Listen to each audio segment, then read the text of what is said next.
Good afternoon. My name is Nicole Charles. I have been in the shelter for 1 year and some months. The shelter was good to me. Sister Nadia, the Women's Affair of AMH Inc. They helped me and my family go through what we have went through. They took us in when we had nowhere to go. We had nothing. And we are moving on now. I got a job. I'm getting my own place. So we are moving on.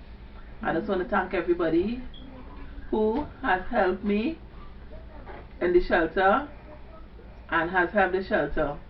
I just want to thank you all and praise the Lord that things can work out for me and my family now, that we can move on to a better place. We are in the need of furniture, anything you can assist in helping us on this moving, on this journey, this new home. We'll be thankful and helpful. Thank you very much, and continue helping the shelter and giving. Thank you.